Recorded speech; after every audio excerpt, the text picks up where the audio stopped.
Pues muchas gracias a toda la asociación y a todos los que están haciendo posible esta webinar, el poder estar aquí con ustedes compartiendo este tema que es muy interesante, sobre todo en lo que es el campo de la oncología pediátrica.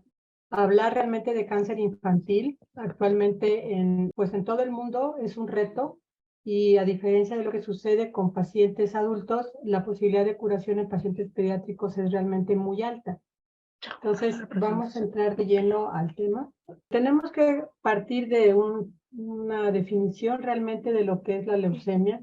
La leucemia es un trastorno en la médula ósea que deriva de una alteración en la hematopoiesis, que se caracteriza por una alteración de un crecimiento incontrolado de alguna de las series que se originan en la médula ósea, que puede ser a nivel de células linfoides, a nivel de células mieloides, plaquetas, eritrocitos. En cualquiera de estas líneas celulares podemos tener origen en una leucemia. Entonces, hay muchos tipos de leucemia en el niño. Sin embargo, las más importantes son las leucemias linfoblásticas, las leucemias linfoblásticas agudas. La leucemia comúnmente se conoce también como el cáncer de la sangre, como el cáncer, es un trastorno hematopoyético maligno que se origina en la médula ósea. Y como ustedes saben, la función normal de la médula ósea es producir células hematopoyéticas en sus tres series básicas, que son los eritrocitos, los glóbulos blancos y las plaquetas. En cada una de estas series podemos tener el origen de una leucemia, siendo obviamente las más comunes, casi el 80% la vamos a tener representada en la serie de linfocitos. La leucemia, pues obviamente se origina a nivel de una célula que tiene una célula madre, pluripotencial, que tiene la capacidad, pues obviamente como es una célula madre, de originar muchas células. En este caso, estamos nada más ejemplificando una parte de todo este sistema de la hematopoiesis que estamos prácticamente abarcando, lo que es la línea de la serie de linfocitos y la serie de granulocitos. Obviamente, la gran mayoría de las leucemias podemos tener en cada paso de diferenciación el origen a una leucemia. Esto pues obviamente va a tener características propias que nos van a llevar de la mano hacia el pronóstico y hacia el tipo de tratamiento que deben de recibir estos pacientes. De ahí la importancia que cuando estamos haciendo el diagnóstico de leucemia, más tarde lo vamos a ver, ustedes van a ver que hay una clasificación inmunológica en la cual es muy importante identificar estos marcadores de superficie en cada etapa de maduración para poder clasificar adecuadamente estas leucemias. En la serie granulocítica es muchísimo más extensa la historia de las leucemias porque podemos tener, a través de esta célula madre, dar origen a cada uno de estos progenitores que pueden ser mieloblastos, que pueden ser monoblastos, que pueden ser promielocitos, plaquetas. Y esto pues obviamente es más raro, es el 20% aproximadamente de las leucemias que suceden en el niño. Los blastos, pues aquí está muy ejemplificado, pues obviamente son células inmaduras, es la célula característica de la leucemia. El blasto es una célula, es un precursor de un linfocito maduro y obviamente estas células tenemos que tener un criterio importante en la médula ósea para poder definir y hacer el diagnóstico correcto de una leucemia. Podemos encontrar blastos en un paciente en forma normal, sí, pero hasta determinado porcentaje. O sea, en sangre periférica podemos llegar a tener hasta un 5%, algunos dicen que hasta un 3% de estas células inmaduras sin que esto se considere que sea un proceso hematológico maligno. Aquí ven ustedes ejemplificado todas estas células que son los blastos. Esto obviamente lo vamos a ver en un estudio de médula ósea o en un frotis de sangre periférica, dependiendo de la etapa en la que se encuentre el paciente de evolución de su enfermedad. Sin embargo, van a ver que es una célula pues muy grande, sobre todo aquí pues son células de origen mieloide, las características del citoplasma, las características nucleares, que son indispensables para poder hacer el diagnóstico adecuado de estos pacientes. Epidemiológicamente hablando, pues ya habíamos comentado que es el cáncer más común de la infancia. Aproximadamente de todo el cáncer infantil representa una cuarta parte, o hasta un 30% de todos los tipos de cáncer que se pueden originar en la edad pediátrica. La leucemia se puede originar en cualquier grupo de edad, podemos tener desde los recién nacidos hasta los adolescentes. La etapa pediátrica en la mayoría de los lugares se define hasta los 18 años de edad y prácticamente podemos tener leucemias de los lactantes, leucemias en la edad preescolar, en los escolares y en los adolescentes. La edad es un punto muy importante y es un factor de pronóstico para la leucemia. Entonces, en niños lactantes, las leucemias generalmente ya por el simple hecho de la edad se ponen en un riesgo alto, lo mismo que la leucemia que se origina en los adolescentes. Por arriba de los 10 años se considera ya un grupo de riesgo alto para esta enfermedad. El promedio de presentación es en la etapa preescolar. Estamos hablando de niños entre 4 o 5 años, pico máximo sobre todo para las leucemias linfoblásticas. Sin embargo, dependiendo de qué expresión, si es un linfocito T o un linfocito B, lo que se está originando esta leucemia, habitualmente las leucemias T están más de la mano con pacientes adolescentes. Habitualmente predomina esta enfermedad en el hombre que en la mujer. Y aquí, pues en México, nosotros no tenemos tanta diferencia en raza, ¿no? Porque todos tenemos prácticamente una raza criolla, a diferencia de otros países que tienen diferentes razas y en las cuales es mucho más frecuente en la raza blanca. Ya habíamos mencionado, cuando estábamos hablando del origen de estas leucemias, que la gran mayoría es cerca del 80%, las vamos a estar encontrando que van a ser leucemias agudas linfoblásticas. Esto realmente es una ventaja. ¿Por qué? Porque además de ser la variedad más común en el paciente pediátrico, también esto le confiere un factor de pronóstico mejor que si el paciente tuviera una leucemia mieloide. Las leucemias mieloides aproximadamente se originan en el 15 a 20%.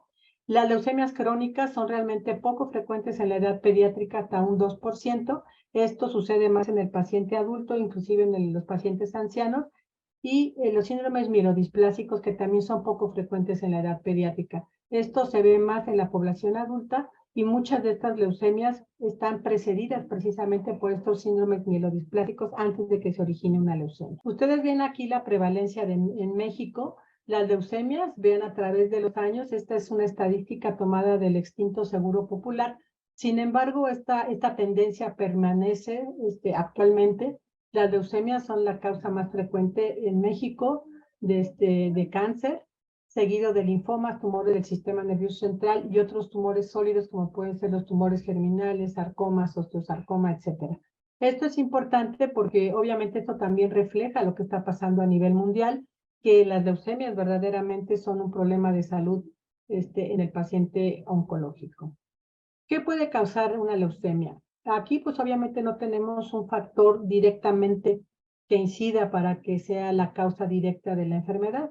Sin embargo, tenemos factores de riesgo, que esos factores de riesgo son muy importantes poderlos identificar en una forma oportuna, porque muchas veces podemos llegar a tener hasta acciones preventivas para evitar o detectar oportunamente una leucemia. Acuérdense que el diagnóstico temprano hace la diferencia entre el curar o no curar a estos pacientes. Dentro de los factores que pueden predisponentes para una leucemia, podemos tener factores ambientales, que ahorita vamos a hablar de ellos, factores inmunológicos y factores genéticos. Dentro de estos factores de riesgo, tenemos factores de riesgo prenatal, sobre todo en madres que consumen drogas, que están expuestas por sus profesiones a profesiones de riesgo, como puede ser el trabajar en la industria del petróleo, en tintorerías, en gasolineras, etcétera.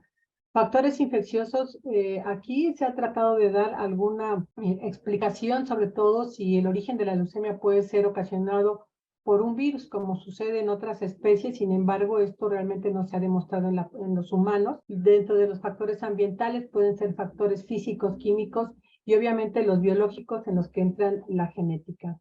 Dentro de los factores ambientales está la exposición, sobre todo paterna o directa, de los pacientes a pesticidas. Esto sobre todo lo vemos mucho en población rural, en pacientes que los padres se dedican al campo, en el que están en contacto con este tipo de sustancias que pueden ser, sobre todo por la constancia de estas sustancias, puedes predisponer a este tipo de enfermedad. El consumo de alcohol y tabaco durante el embarazo también está documentado en algunas publicaciones que puede ser causa de predisposición para una leucemia. Esto sí está súper bien comprobado, la exposición crónica a bencenos. ¿Dónde vamos? El benceno es un compuesto químico aromático que está sobre todo presente en todo lo que es la industria del petróleo. Podemos tener esta exposición importante por desechos industriales de fábricas, todos los pacientes, bueno, familiares que están expuestos a este tipo de bencenos, también es importante detectar oportunamente, y muchas veces el padre o la madre que se dedican a este tipo de profesiones tienen que llegar a sus casas, cambiarse la ropa, porque el contacto de estos químicos directamente y la exposición, sobre todo en niños pequeños, constantemente puede ser un factor cancerígeno para ellos. La radiación ionizante, sobre todo, ahorita vamos a hablar un poquitito más detalladamente, esto es un factor súper comprobado de cáncer, no solamente para leucemia, sino también para otros tumores, como puede ser cáncer de tiroides e inclusive cáncer de piel. Factores genéticos, hay que recordar que estamos hablando de pacientes pediátricos. Hay muchos síndromes genéticos, como es el síndrome de Down. Ustedes ven aquí a una niña con síndrome de Down, que es el clásico ejemplo relacionado con una leucemia. Estos niños tienen hasta 4 hasta 6 veces más el riesgo de tener una leucemia que niños que no lo tengan. Y también las inmunodeficiencias. Las inmunodeficiencias, cada vez esto también ha cambiado la historia del diagnóstico de las inmunodeficiencias a través de los diagnósticos moleculares que actualmente se tienen, porque de antes pues obviamente se sospechaba, pero nunca se llegaba a detectar. Sin embargo, la inmunodeficiencia es un factor importante y predispone a que estos pacientes puedan desarrollar leucemias y también linfomas. Las inmunodeficiencias pues pueden ser congénitas o adquiridas, y esto pues también es algo que tenemos que investigar en la historia clínica de estos pacientes que estamos sospechando leucemia. Aquí ven ustedes más claramente de estos factores genéticos y inmunológicos, los que están relacionados con esta enfermedad. El Down, ya habíamos comentado, la anemia de Fanconi, ataxia telangiectasia, síndrome de Bloom, el Shwachman-Diamond. Estos tienen un factor común, que es la fragilidad cromosómica. Estos síndromes de fragilidad cromosómica están directamente relacionados con la posibilidad de desarrollar una leucemia o un linfoma, especialmente linfomas no Hodgkin. Desde el punto de vista citogenético, hay pacientes que tienen cromosoma Filadelfia, que es la translocación 922, la translocación 411 o la translocación 814, son translocaciones importantes que nos van a conferir un pronóstico desfavorable para estos pacientes. La clasificación genética de la leucemia, pues obviamente contempla la realización de estas a través de un cariotipo por diferentes técnicas, que puede ser FISH, RT-PCR, que podemos tener estas alteraciones genéticas para establecer precisamente el riesgo. Los cariotipos de buen pronóstico, ustedes los ven aquí señalados, y esto pues obviamente nos los va a dar cuando estamos haciendo el diagnóstico de esta enfermedad en la médula ósea. Continuando con los factores predisponentes, tenemos la exposición a radiaciones ionizantes. La edad de exposición es fundamental, el tiempo de exposición, y obviamente esto pues obviamente está relacionado con leucemias mieloides, especialmente sobre todo en adultos, y en leucemias linfoblásticas también en pacientes. También se ha tratado de estudiar mucho la exposición de estos factores in útero, ¿no? En mujeres embarazadas, que se han hecho también estos estudios. Se ha demostrado a través de algunas publicaciones que la exposición intrauterina de 0.3 a 0.8 Grays, que es una dosis realmente baja, y esto lo podemos tener también a través de algunas radiologías. Ahorita ya no se utilizan esas cosas de hacer diagnóstico prenatal a través de pelvimetrías o algo que de antes se acostumbraba mucho en el seguimiento ginecológico de mujeres embarazadas. Estos pacientes tienen, ustedes vean, 5 veces más el riesgo de tener cáncer infantil, sobre todo cuando están expuestas durante el primero y el primer trimestre del embarazo. La inmunodeficiencia, ya hablamos un poquitito, no voy a ahondar mucho en esto. Sin embargo, vuelvo a insistir porque es algo, sobre todo en pacientes con inmunodeficiencias que están siendo tratados por estas enfermedades, que llegan a desarrollar en algún momento de su evolución una leucemia. ¿Cómo vamos a sospechar que algún paciente puede tener una leucemia? El tiempo de evolución es fundamental. Habitualmente la leucemia ya vimos que son leucemias agudas más que crónicas las que se presentan en los niños, y el tiempo de evolución es muy importante. Hablar más de 90 días en un paciente en el que se está sospechando leucemia, pues es prácticamente ya tener un cuadro muy florido en el que podemos tener presentes todos estos síndromes que ustedes ven aquí: el síndrome infiltrativo, febril, hemorrágico, el síndrome anémico y el síndrome constitucional o de síntomas generales o de desgaste. El síndrome anémico pues obviamente va encaminado a detectar oportunamente. Muchas veces estos pacientes empiezan con datos clínicos de que empiezan a bajar. Estamos hablando de niños que tienen un potencial de energía, de jugar, de estar atentos en la escuela. Y muchas veces cuando estos patrones en su actividad cambian de una forma importante, es un dato que debe de llamar la atención a los padres, a los cuidadores primarios, para que realmente estos pacientes sean llevados con el pediatra y buscar intencionadamente alguno de estos síndromes que pueden sospechar leucemia.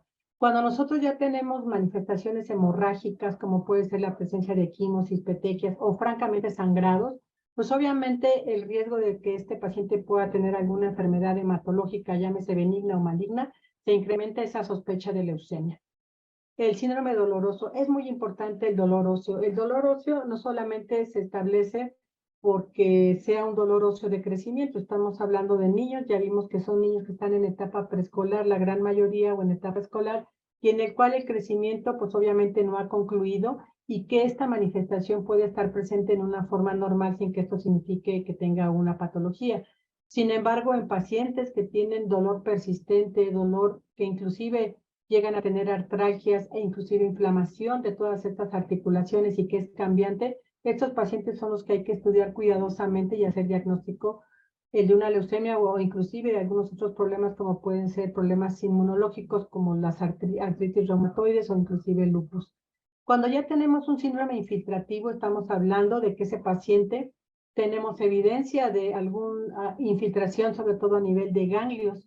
Las adenomegalias es muy importante. Habitualmente en el paciente pediátrico siempre palpamos adenomegalias, sobre todo cuando son pequeños y cuando son sobre todo pacientes delgados en los que podemos estar palpando en una forma normal. Sin embargo, una adenomegalia que está con tendencia al crecimiento, inclusive con tendencia a formar conglomerados, hay que buscar intencionadamente de qué se acompañan. Si hay síntomas B, como puede ser la presencia de fiebre, pérdida de peso, diaforesis, y la otra situación, siempre buscar que estos pacientes no tengan visceromegalias o masa en el mediastino. La fiebre. Muchos de estos pacientes debutan como fiebre de causa desconocida. Sin embargo, la historia clásica de estos pacientes es que tienen periodos de fiebre, a veces 1 o 2 veces a la semana, aparentemente no asociados a procesos infecciosos. Sin embargo, este patrón se repite constantemente durante por lo menos un mes, que están con este tipo de historias.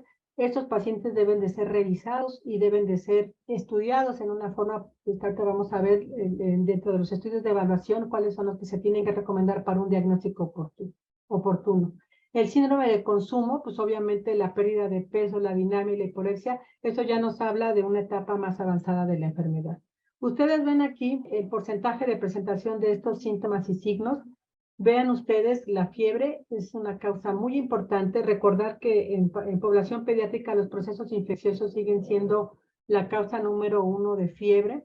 Sin embargo, pues hay que hacer semiología, hay que hacer con qué otros datos clínicos se puede estar acompañando, buscar intencionadamente estos síndromes de los que les estoy hablando.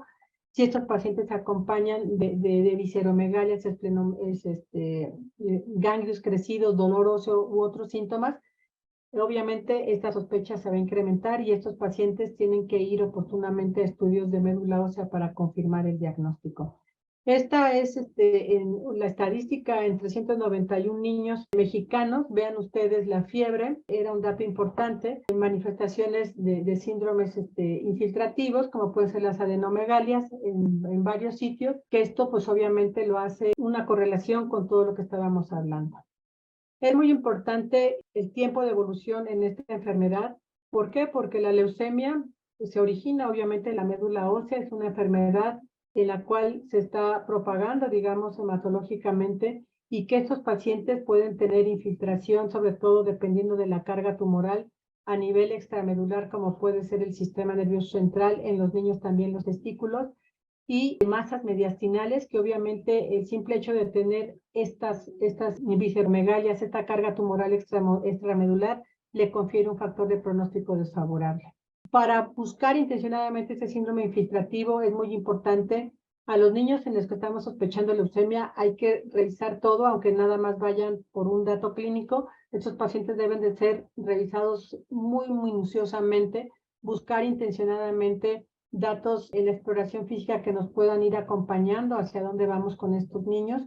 Podemos tener alteraciones neurológicas, hay que buscar en estos pacientes si hay datos como puede ser datos de meningismo, parálisis facial, estrabismo, visceromegalias, infiltración testicular, infiltración a piel y gingivitis. Esto lo vemos frecuentemente, sobre todo la infiltración a piel en niños prácticamente lactantes. Es muy importante, inclusive hay un término que se llama leucemia cutis, y esto pues obviamente va de la mano sobre todo con leucemias de tipo mieloide más que linfoblástico y la hiperplasia gingival. A veces los odontólogos, los dentistas son los que dicen estas encías no están bien, no es por una enfermedad periodontal, y a todos estos pacientes hay que revisarles todo lo que es anillo de Valdeyer, ganglios en todo lo que es el cuello, amígdalas, etcétera, porque podemos tener infiltración en estos órganos. El síndrome febril, pues obviamente es muy importante el horario. O sea, tienen fiebre, pero ¿con qué características? Habitualmente la fiebre de origen, digamos, oncológico o para sospechar que pueda ser de origen oncológico, tiene estas características. Habitualmente es fiebre vespertina nocturna. No necesariamente las leucemias cubre un horario específico. Esto se ve más detalladamente en pacientes, sobre todo con linfomas de tipo Hodgkin. Es muy importante la duración, si es fácil de controlar, si no es fácil de controlar, si es intermitente. Todas estas características, si se acompaña con algún otro dato clínico, como puede ser dolor importante de huesos, y es muy importante también que estos pacientes, los padres tomen la temperatura, no nada más digan, es que está caliente el niño, se siente caliente y es porque tiene fiebre. Hay que documentarla siempre, sobre todo para poder hacer esta semiología adecuada de este signo. Siempre es muy importante preguntar estos antecedentes, escuchar a los papás es fundamental. Siempre los papás, no hay nadie mejor que conozca a sus hijos que ellos. Es muy importante escucharlos detenidamente. No hay que sobrediagnosticar o subdiagnosticar o hacer menos un síntoma o signo que pueda tener. Hay que tener paciencia y escuchar siempre lo que digan los papás. Muy importante establecer el tiempo de evolución, cuándo empezó a estar mal el niño, cómo empezó a estar mal el niño. Es muy importante también en pacientes que están gravemente consumidos o que tienen algún dato clínico que nos está indicando mucha actividad leucémica, como puede ser una carga tumoral muy alta porque tengan más de 100,000 leucocitos al diagnóstico. Esto representa una verdadera urgencia. Habitualmente los niños que se están diagnosticando tienen urgencias que pueden ser hematológicas o metabólicas, y esto es importante porque esto, si no se resuelven oportunamente, podemos tener complicaciones en otros órganos, como puede ser el riñón. Es muy importante siempre tener en cuenta estos tips. El síndrome hemorrágico también, obviamente, especialmente las leucemias mieloides, son las que muchas veces cuando están debutando tienen inclusive manifestaciones de coagulación intravascular diseminada. Esto obviamente aunado a una carga tumoral alta, obviamente nos va a llevar un poquitito a la sospecha de que estos pacientes puedan tener una leucemia de tipo mieloide más que linfoblástica. Sin embargo, pues obviamente no se excluye que puedan tener esto también las leucemias linfoblásticas, pero es mucho más frecuente la coagulación intravascular en pacientes con leucemias mieloides. Las manifestaciones que hay que buscar son sobre todo en piel, muchas veces tienen petequias o muchas veces el dato inicial que llama la atención es que tienen epistaxis de repetición. En estos pacientes hay que revisar, hay que hacer una cuenta de plaquetas y si están bien hay que ver también los tiempos de coagulación para estos niños. Entonces es fundamental buscar intencionadamente en cualquier paciente que está refiriendo alguna manifestación de sangrado, cómo está la coagulación y en qué otros sitios podemos tener estas manifestaciones de sangrado. Lo más grave es que podamos tener manifestaciones de sangrado a nivel del sistema nervioso central y eso va de la mano sobre todo con la cifra de plaquetas por debajo de 20,000 y sobre todo por debajo de 10,000, este riesgo se incrementa en una forma importante. El síndrome anémico puede representar una urgencia oncológica grave. A veces los niños debutan con 3, 4 gramos de hemoglobina y esto pues obviamente los pone en riesgo de tener un core anémico, niños que ya llegan con datos de falla cardíaca, y esto pues obviamente va de la mano también con la carga leucémica y con otras manifestaciones de síndrome infiltrativo. Las manifestaciones de anemia pues todos ustedes las conocen. Sin embargo, un dato importante y que es fundamental y que es prácticamente unos que refieren bastante frecuente es que al niño lo notan cansado y pálido. Ese es un dato importante que hay que hacer caso a los padres y es preferible hacer una biometría hemática que está al alcance de todos y descartar que estos pacientes tengan algún tipo de anemia importante.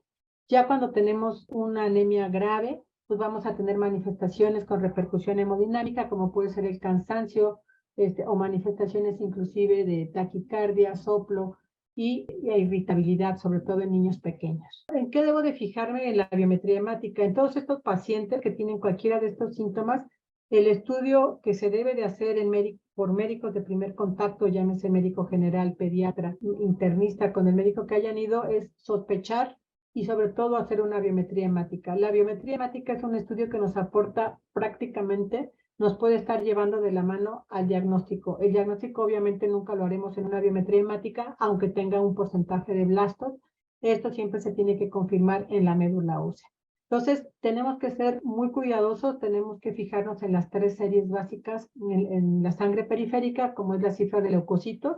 Habitualmente, o contrariamente a lo que la gente cree, que muchas veces la leucemia es igual a tener una cifra muy alta de leucocitos al diagnóstico. Y si ustedes ven aquí, aproximadamente una cuarta parte, un poquitito más de una cuarta parte, vamos a tener cifra de leucocitos que todavía entran en rango todavía de un pronóstico no tan alto.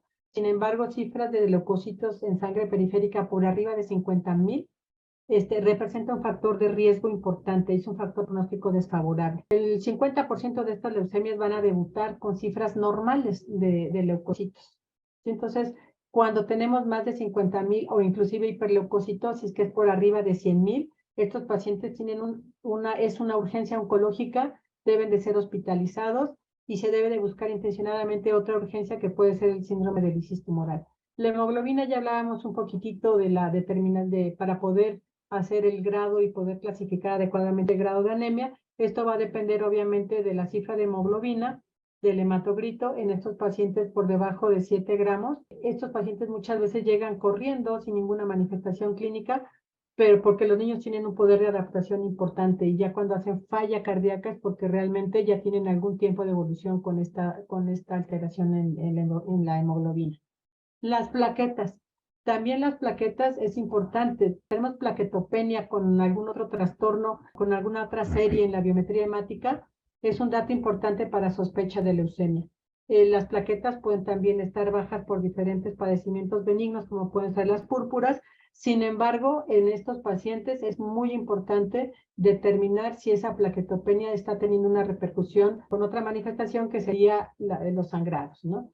Entonces, una biometría hemática normal tampoco nos descarta leucemia ante síntomas como los que ya vimos de todos estos síndromes. Es muy importante seguirlos y establecer en determinado momento si va a tener o no indicación de ir a un aspirado de médula ósea. ¿Por qué se les tiene que tomar a los pacientes que están en abordaje de una leucemia una radiografía? La radiología simple es muy importante en cualquier paciente que está en abordaje de una leucemia con la finalidad de detectar esto, que no tengan una masa en el mediastino. Cuando nosotros vemos a un paciente con leucemia que tiene una masa en el mediastino, obviamente esto lo pone también en un riesgo desfavorable y habitualmente esto sucede más en pacientes adolescentes y en pacientes con leucemia T. Esto es fundamental, sobre todo porque también representa un factor de pronóstico desfavorable y esto en determinado momento, una vez iniciado el tratamiento, esta masa va a resolverse, pues o sea, va a disminuir a su tamaño normal. Sin embargo, estos pacientes también pueden tener una urgencia oncológica aunada al problema de la sangre, que puede ser el síndrome de vena cava superior. En estos pacientes con masa en mediastino, siempre hay que buscar intencionadamente que no tengan un síndrome de vena cava superior. Ya con todos estos datos estamos enfrentando a un paciente que estamos sospechando con estas manifestaciones clínicas. ¿Y ahora qué hacemos? Pues obviamente el siguiente paso obviamente es pensar en diagnósticos diferenciales, como pueden ser todos los procesos infecciosos, procesos inmunológicos, como puede ser la artritis, como puede ser las infecciones, como sobre todo infecciones por virus de Epstein-Barr, como puede ser una mononucleosis activa. Inclusive en pacientes que han recibido vacuna pues ahora ya se pone la parte de pertussis, en estos pacientes podemos tener reacciones leucemoides importantes y muchas veces el pediatra lo ve y se asusta y dice, este paciente va a ser una leucemia. Entonces, en estos pacientes es muy importante también investigar los antecedentes de inmunizaciones. Otros padecimientos hematológicos como las anemias aplásticas, sobre todo en aquellos pacientes que están debutando con pancitopenia o bien con otros problemas oncológicos como es el neuroblastoma. El neuroblastoma puede semejar una leucemia al diagnóstico, sí. sobre todo leucemias que tienen un gran síndrome infiltrativo, que nos pueden dar proptosis, que nos pueden dar visceromegalias, inclusive manifestaciones de quimosis importante, y confundirlo con una leucemia sobre todo de tipo mieloide.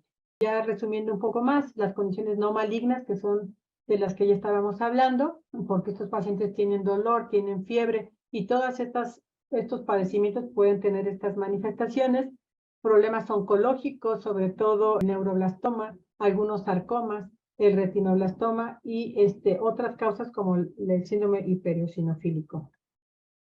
¿Cómo se hace el diagnóstico de leucemia?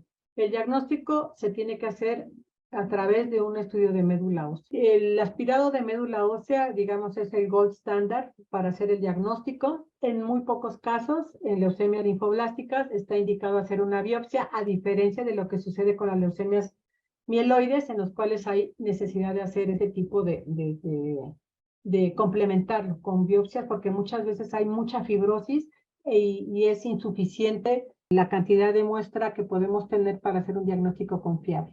Entonces, el sitio donde se debe hacer el aspirado de médula ósea va a depender de la edad del paciente. En pacientes lactantes menores de 6 meses, algunos ponen de 9 meses, esos pacientes siempre hay que buscar los sitios donde hay una hematopoiesis eficaz, como puede ser en estos casos la tuberosidad anterior de la tibia en estos pacientes lactantes pequeños. Sin embargo, en pacientes ya mayores, el sitio preferido es la cresta ilíaca, que puede ser anterior o posterior.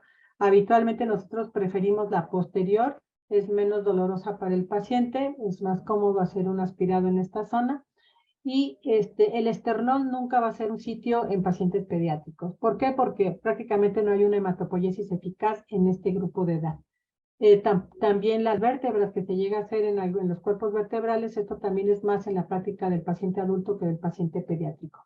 ¿Qué le vamos a estudiar al aspirado de médula ósea? La morfología, pues obviamente es el diagnóstico para decirnos es una leucemia, estamos encontrando más de 25% de blastos y con eso ya tenemos un diagnóstico.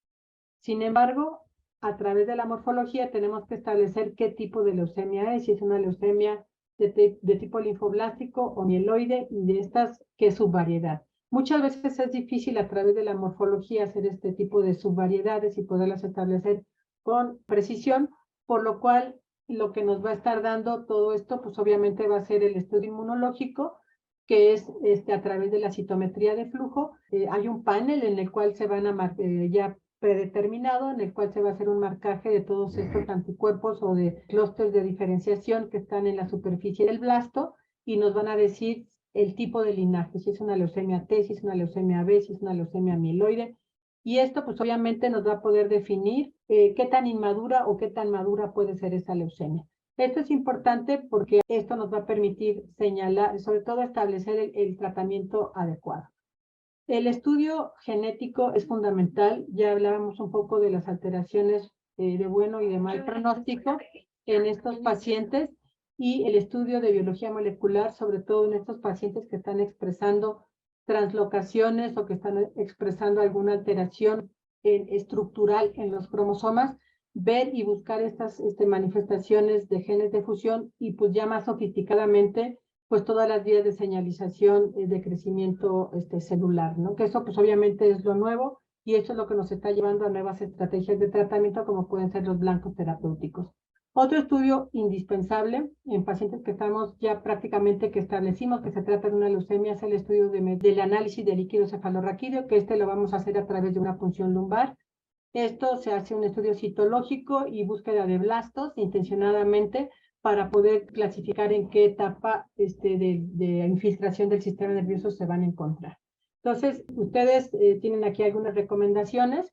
Nunca se debe de hacer una punción lumbar cuando no tienen más de 50,000 plaquetas por el riesgo de complicaciones graves a nivel del canal espinal. Y esto es muy importante, que las punciones lumbares al diagnóstico sean hechas por la gente que tiene más experiencia y no por los residentes o por los pasantes. Entonces, resumiendo, ustedes ven aquí lo que implica el abordaje diagnóstico temprano para sospechar una leucemia. La biometría hemática sigue siendo el estándar, la lectura morfológica y la búsqueda de blastos en sangre periférica. Eso lo vamos a tener a través de un estudio de biometría hemática. exámenes de laboratorio complementarios, sobre todo para ver y determinar que no haya datos de alguna urgencia metabólica, como puede ser el síndrome de lisis tumoral, que se caracteriza por hiperuricemia, hiperfosfatemia e hipocalemia. Entonces, estos pacientes, si tienen todas estas manifestaciones, se tienen que hospitalizar. Pues de cualquier forma, cualquier paciente que estamos sospechando leucemia, tenga o no tenga urgencia, tiene que hospitalizarse. ¿Por qué? Porque estamos hablando de una carga tumoral de 1 kilo de células malignas en la médula ósea. Aún, y si tenemos además manifestaciones de carga tumoral, pues esto se incrementa. Ustedes ven aquí los criterios en la médula ósea. Para decir que tiene leucemia, tiene que tener este criterio: una leucemia, una médula ósea NM3, más de 25% de blastos. Estos son los criterios en líquido cefalorraquídeo. El simple hecho de hacer una punción lumbar y que sea traumática, ya por el simple hecho de ser traumática se va a ir a una clasificación de sistema nervioso central 3, y esto pues obviamente implica más tratamiento intratecal y en algunos casos hasta tratamiento con radioterapia. Es muy importante, con todo esto que ya tenemos, el inmunofenotipo, el cariotipo, las condiciones clínicas en las que está esta leucemia, establecer el grupo de riesgo. Esto es fundamental. Nosotros no podemos iniciar un tratamiento de leucemia si no tenemos grupos de riesgo. Es muy importante definir el riesgo, si es bajo, si es intermedio, es alto o muy alto riesgo. Y esto nos va a permitir ver si estos pacientes tienen que tener alguna alteración, alguna condición especial en el tratamiento, como puede ser terapias blancas, sobre todo en pacientes que tienen cromosoma Filadelfia. Actualmente, además de la quimioterapia, hay que dar tratamiento con inhibidores de tirosina quinasa, como puede ser el imatinib, el dasatinib, en forma concomitante, y actualmente ya no se considera una indicación absoluta de trasplante. El pronóstico, obviamente, lo podemos definir a través del riesgo de estos pacientes. Tenemos que partir que la leucemia es una enfermedad con un alto potencial de curación actualmente, y esto pues obviamente es fundamental para establecer todas estas líneas importantes.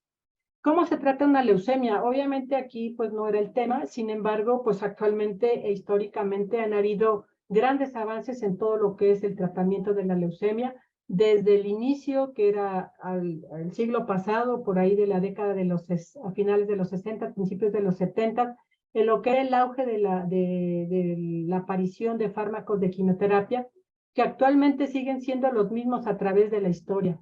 Prácticamente la base del tratamiento con quimioterapia, o sea, la leucemia se cura con quimioterapia, es la base del tratamiento, y obviamente la intensidad del tratamiento de quimioterapia va a depender del riesgo del tipo de leucemia.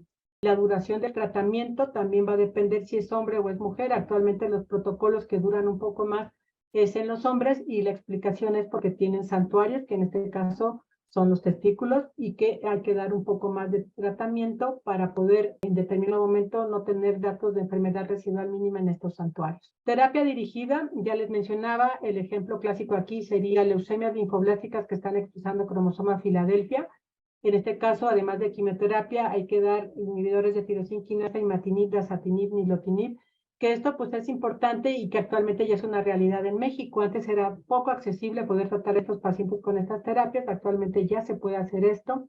Radioterapia es una de las modalidades de tratamiento que ha ido siendo cada vez más selectiva en pacientes con leucemia. Hace algunas décadas estos pacientes se trataban inclusive profilácticamente, estos pacientes de muy alto riesgo con mucha carga tumoral, adolescentes, leucemias T, iban a radioterapia profiláctica. Actualmente ese concepto ya no existe. La radioterapia que se da es solamente en pacientes que tienen infiltración al sistema nervioso central, en los cuales tienen factores de riesgo aunados, como puede ser la carga tumoral, translocaciones de mal pronóstico, la enfermedad mínima residual, si está persistente o no en estos pacientes. Estas son condiciones que se tienen que considerar.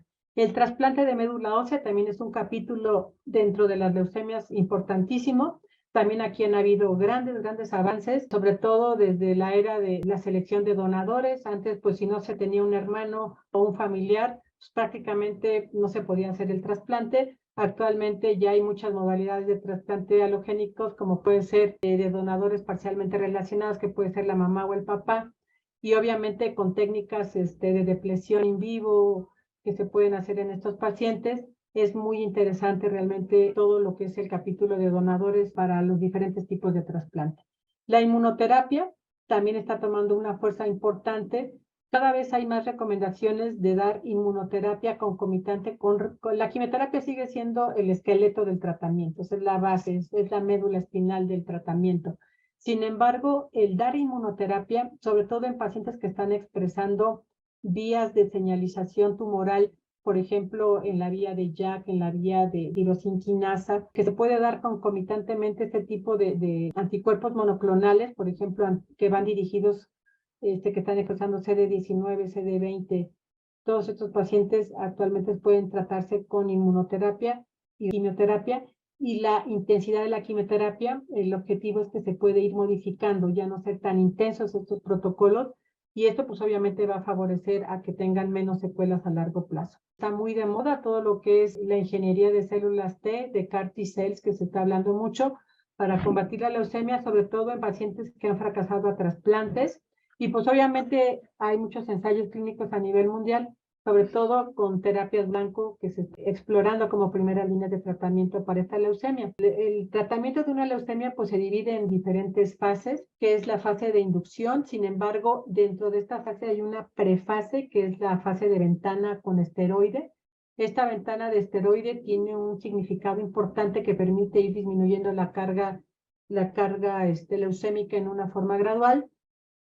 También hay una evaluación de esta ventana, los que son buenos y malos respondedores, pero vean ustedes, o sea, realmente estas son las fases de tratamiento. La duración del tratamiento, estamos hablando de 24 hasta 30 meses, ya a los 3 años prácticamente ya no estamos hablando de 3 años de tratamiento. Sin embargo, vean ustedes la duración de cada una de estas fases. Muchos protocolos actualmente llevan prácticamente inmersos estas dos fases de inducción y consolidación. Hay una fase que se ha metido también en la mayoría de los protocolos, que es una fase de reinducción tardía, y el mantenimiento, que es lo que realmente mantiene ya esa remisión. Cada fase tiene un propósito, un objetivo, y que si no se logra, pues obviamente estamos hablando de leucemias resistentes. La fase de inducción, pues obviamente el objetivo es erradicar completamente esa carga tumoral de blastos, y esto, ¿cómo lo vamos a ver? Pues obviamente se va a establecer al final de la inducción un estudio que se llama enfermedad mínima residual, lo cual nos va a permitir realmente establecer el verdadero riesgo. Aunque por clínica hubieran podido estar en un riesgo bajo o intermedio, pero que al final de la inducción no lograron este objetivo, pues inmediatamente se tiene que cambiar ese protocolo a un alto riesgo. Entonces, todos estos conceptos de biología tumoral han permitido establecer y escalar sobre todo estrategias de tratamiento, con lo cual estos pacientes han logrado tasas de supervivencia muy altas. Los medicamentos históricamente siguen siendo los mismos en diferentes combinaciones, secuencias. Sin embargo, pues la vincristina, que es un alcaloide, el esteroide, que es piedra fundamental en el manejo del paciente con leucemia. De ahí la importancia que estos pacientes no sean tratados antes de ser diagnosticados con esteroides, porque podemos enmascarar totalmente la evolución de estos pacientes o inclusive meterlos en remisión por un tiempo. La L-asparaginasa, que actualmente ya hay varias formas, es parte fundamental del tratamiento, y actualmente la mercaptopurina, el metotrexate y algún antracíclico son, digamos, las piedras angulares del tratamiento. Grandes grupos colaborativos en el mundo, como es el grupo de St. Jude, que prácticamente establece, vean ustedes, esta es muy bonita, esta diapositiva, porque ustedes pueden ver a través de los diferentes años cómo se ha ido logrando tasa de supervivencia para llegar casi al 96% en el grupo del St. Jude y con muchos grupos europeos. Vean ustedes, al inicio de esta enfermedad, cuando realmente se hicieron las primeras descripciones, las primeras estrategias de tratamiento por ahí de la década de los 60, 70, vean ustedes, prácticamente era una enfermedad incurable y algunos lograban pues hasta un 10%. Ya cuando se fueron introduciendo todos estos medicamentos de los que les acabo de mencionar, estas estrategias secuenciadas con estas fases de tratamiento, que se introdujo el término de terapia total para leucemia por el doctor Pinkel, esto realmente vino a modificar, y vean ustedes, lograban tasas de supervivencia hasta de un 48%. Sin embargo, pues obviamente se fue conociendo más de la biología, de todos estos factores de riesgo, establecer la intensidad y los momentos en los que tenían que entrar las diferentes drogas y las fases de tratamiento, pues obviamente se ha ido escalando en los diferentes estudios del St. Jude, en el Total 13, actualmente van en el Total 17. Sin embargo, vean ustedes, sus tasas de supervivencia son altísimas. En México, desafortunadamente, nosotros no alcanzamos todavía estas tasas tan altas. En forma global, el cáncer infantil en México es curable en el 56%. Algunos hospitales obviamente tienen tasas mucho más altas. Sin embargo, pues esto es en forma general, ¿no? Pero pues obviamente el objetivo, pues obviamente hacer estudios colaborativos que nos permitan escalar y sobre todo el éxito de tratar a un paciente con leucemia no nada más implica dar quimioterapia. El éxito, pues obviamente tiene mucho que ver con otros factores, como puede ser factores psicológicos, factores de soporte. O sea, si nosotros no manejamos oportunamente lo que pueda requerir este paciente, pues estos pacientes pueden morir por la falta de apoyo de antibióticos, por la falta de detección oportuna de una urgencia oncológica. Y obviamente los cambios que genera tener a un hijo con cáncer, sobre todo cuando se da el diagnóstico de leucemia, obviamente este concepto de que cáncer es igual a muerte afortunadamente ha ido cambiando a través del tiempo, sin embargo sigue siendo una enfermedad con un impacto muy alto todavía y es devastador, sobre todo cuando se trata de un niño. Cuando se trata de un niño y cuando es el hijo de uno, pues es peor, ¿no? Entonces obviamente esta situación es muy importante manejarla con el grupo colaborador. El cáncer es multidisciplinario, es muy importante la participación de los psicólogos para que todo este apoyo emocional que requieren los familiares y el propio paciente pueda verse manejado en una forma oportuna para ver cómo se va a ayudar a estos niños. Es muy importante que se obtenga una información lo suficientemente adecuada y sobre todo que los padres estén enterados de que pues, obviamente el tratar a un niño con cáncer implica dejar secuelas probablemente permanentes a largo plazo si no se detectan y sobre todo si no se piensan que pueden enfrentarse. Es muy importante establecer estrategias de afrontamiento y apoyo. Esto es fundamental, sobre todo mientras más grande es el niño con cáncer, es muy importante establecer estos grupos de apoyo, de afrontamiento, que se tienen, pues obviamente está la agrupación de lucha contra el cáncer. En pacientes pediátricos también se cuenta con algunas asociaciones pediátricas que apoyan a niños con cáncer. Todo esto es fundamental, sobre todo con la posibilidad de que haya una adherencia. Un factor fundamental era el factor económico. Tratar a un niño con cáncer es muy costoso, no nada más por lo que representa en sí la hospitalización, lo que representa el costo de la quimioterapia. Antes de tener toda esta, digamos, gratuidad que teníamos con los programas de cáncer, realmente esto era muy alto, las tasas de abandono eran muy altas en pacientes pediátricos. Actualmente, desde que se introdujo todo lo que fue el Seguro Popular, actualmente el INSABI, ahora ya no sabemos hacia dónde vamos, pero esperemos seguir contando con estos programas de apoyo para que realmente no volvamos a toda esa situación de incertidumbre económica que también es fundamental para el éxito de estos pacientes. Es muy importante tener un grupo de apoyo tanto familiar como a nivel social para estos pacientes. La consulta, pues obviamente la mayoría de los pacientes con leucemia, algunos de ellos, dependiendo de la etapa en la que estén, pueden ser tratados en forma ambulatoria. Esto obviamente les genera un bienestar, les genera un apego importante con su médico y sobre todo el paciente puede seguir haciendo sus actividades cotidianas de ir a la escuela, socializar, la vida familiar, que nunca deben de pasarse por alto en estos pacientes. A veces uno nada más se enfoca en la parte médica, pero deja a un lado todos estos factores biopsicosociales que son fundamentales para tener el éxito y la curación completa de estos niños. Entonces, ya para terminar, es muy importante reconocer cuando algo anda mal, sobre todo, pues quién más que los padres que conocen perfectamente bien a sus hijos, saben que hay algo importante. Sospechar el cáncer, esto pues obviamente es parte fundamental de los médicos de primer contacto, referirlos oportunamente. El trabajo en equipo fundamental. Cuando sea la primera valoración, determinar y buscar signos vitales en estos pacientes suena algo así como que increíble, pero muchas veces estos pacientes no les toman la presión, no les toman ni siquiera la frecuencia cardíaca, la saturación, etcétera. Y es fundamental sobre todo para detectar oportunamente si tienen o no la posibilidad de una urgencia oncológica, búsqueda intencionada de síndromes como los que ya estuvimos hablando, o si ya los tienen diagnosticados, con mayor razón se nos incrementa el riesgo de que puedan tener una leucemia. La referencia temprana es fundamental para el diagnóstico oportuno y sobre todo la empatía y humanismo. Yo creo que si un médico no está con todos estos conceptos, pues realmente el poder ayudar a un paciente va a estar en una forma limitada. Pues yo les agradezco mucho su atención y pues estoy a sus órdenes si hay preguntas. Muchas gracias.